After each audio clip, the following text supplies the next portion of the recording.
Because here's the other thing I can tell you about the people at your table group, the people that God brings to you as friends, is that the friend you want isn't always the friend you need. Isn't that the truth? Joseph dives into the dreams of these new friends of his, right? And it's interesting to read the story because he's asking them how they're doing. Why are you down? Tell me about your dreams. Not once did they ask him about himself. He had to tell them about himself after the whole situation transpired. But Joseph dives into their situations with them, interprets their dreams. And to the cupbearer, he tells him, listen, man, I've got good news for you. You're going to get off the hook. Pharaoh's going to discover that you're innocent. He's going to restore you back to where you should be. You're going to get your job back. You're going to get your life back. And by the way, when you get your life back, and you just kind of remember me because I've got this situation and this chick accused me of this stuff and it's not true. And I'm here because my brother told me this thing, told him the whole thing. And I just need you to remember me. How does the cupbearer respond? He forgets him, right? He forgets him. But then to the baker, who gets all excited about this positive dream. This poor sucker gets all excited about, positive dream interpretation. I want to go get some of that. And so he asks Joseph, okay, Joseph, tell me about my dream. What's going to happen for me? What does God have in store for me? What's the truth of God's life for me?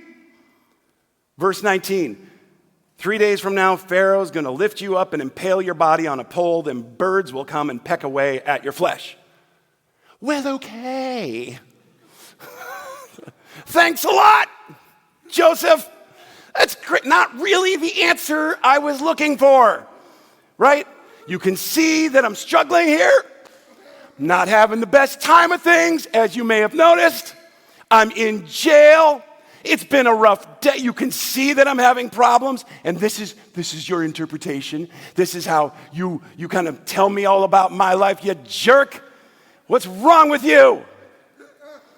You know, when I sit people in table groups as a teacher in my classroom, I don't put kids in the table spots and the seating assignments that I do because they're always going to enjoy the things that come out of the mouths of the people that are close to them.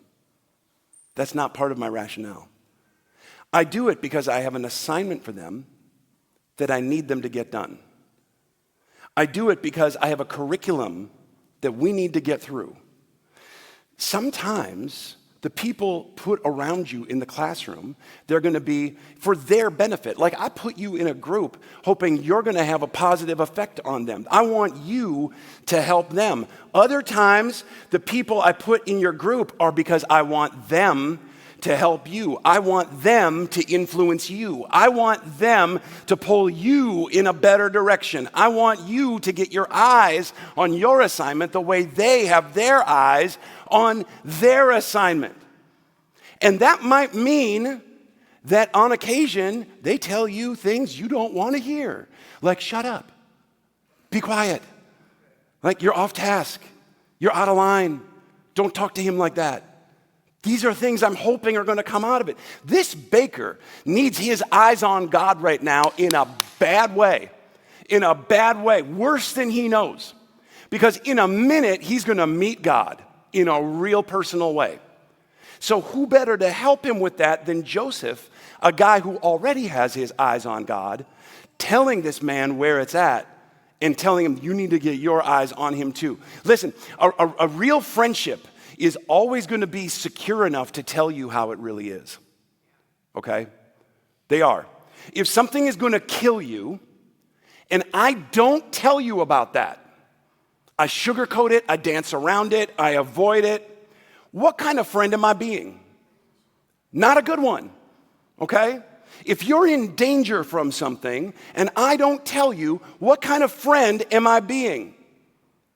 It is not compassionate to just tell people what they want to hear and jump on the bandwagon of their foolishness so that you can avoid a conflict. That is not it. Compassion says, I love you too much to not tell you the truth about what's really going on here. Mr. Baker, sir, I don't know what you put in the bread at Pharaoh's house, but what I can tell you is he found out about it, and it's time to make some peace with God, my friend, because he's coming for you. Too many times the friends we want are the friends that are going to laugh with us. They are the friends that are going to affirm us. They're going to tell you that all your feelings that you have, that they're all good, they're all perfectly righteous, they're all completely in line. They're going to agree with you. They're going to tell you you're right, that yes, you do deserve better than that. When we're struggling in relationships, we ask for advice from people who've known nothing but broken relationships. When we're struggling financially, we ask other broke people what they would do in our situation. When we're struggling with trauma or we're struggling with hurts, we ask other traumatized and hurt people how they're handling it in their life, and we let people set the bar for us, set the standard for us, set the norms for us, and affirm every crackerjack idea we have because that's what we think a good friend is supposed to do. What? You disagree with me? Yeah, it's awful. You think I overreacted? You think I was out of line? You think I should apologize? You think I've had enough to drink? You think I should pray about it? What? Are you serious right now? What kind of friend are you? I guess you think I'm pretty stupid, don't you? I guess you think I'm pretty selfish if you don't agree with me. Does this sound familiar to anybody? You ever had conversations with people like that? It's maddening. It's maddening. A real friend is someone who's going to risk disagreeing with you. Maybe even risk offending you because they know you well enough to do what Joseph did, and that's interpret what's going on in your life as something that needs some correction, something that needs some truth. That's why the Bible says in Proverbs 27, verses 5 and 6, open criticism is better than hidden love. Come on, somebody. You can trust what your friend says even when it hurts, but your enemies want to hurt you even when they act nice. That's the book of Proverbs. And that's the baker. You know, the cupbearer who got the good news from Joseph, he never says thank you.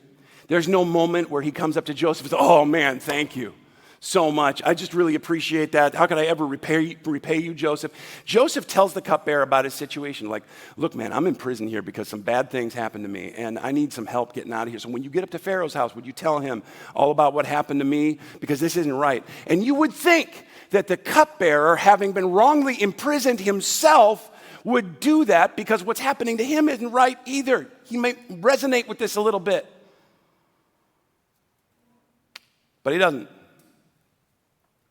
He will eventually. He will eventually in this story. We're going to come back to that next week. But in the moment, he doesn't. He's just too busy looking out for himself. And isn't that just like most people? We just forget. We just forget. You know, being forgotten can really hurt. When my first church plant closed, it was a rough time for me. I had friends in ministry, guys I'd known for 20 years. Began to distance themselves from me. Some of them were pastors whom I had actually helped to start their own church. Others had Skyped me into regional gatherings of churches and other pastors so that I could tell them my church planting success story and kind of be an encouragement that way to other people, and everybody was happy about it. But when I started experiencing my own troubles, only a select few were willing to respond to emails or text messages that were asking for help or advice. Even fewer were helpful or encouraging. I found that I had gone from church planting poster boy 1 minute to black sheep of the ministry family the next. It was a real tough deal. Some of them, trying to be diplomatic, recommended books that I should read. Others, less diplomatically, suggested alternative career paths for me that I should investigate. One of them chided me for not taking a job in his church that he had offered me years before that. And another one told me flatly, your ministry is over. Straight up. There are few things as harsh as being forgotten and abandoned by the people in your life that should have never forgotten you and never abandoned you. That kind of thing will get you questioning everything. Believe me, I get it. I have. If you're feeling like that today in a relationship in your life, I want you to know that you're not alone. Everybody feels that way sometimes. Everyone has friends that hurt them, that betray them, that act stupidly, that do stupid things. And when that happens, here's what I want you to do with it. It's the last piece. I'm going to let you out on this, okay?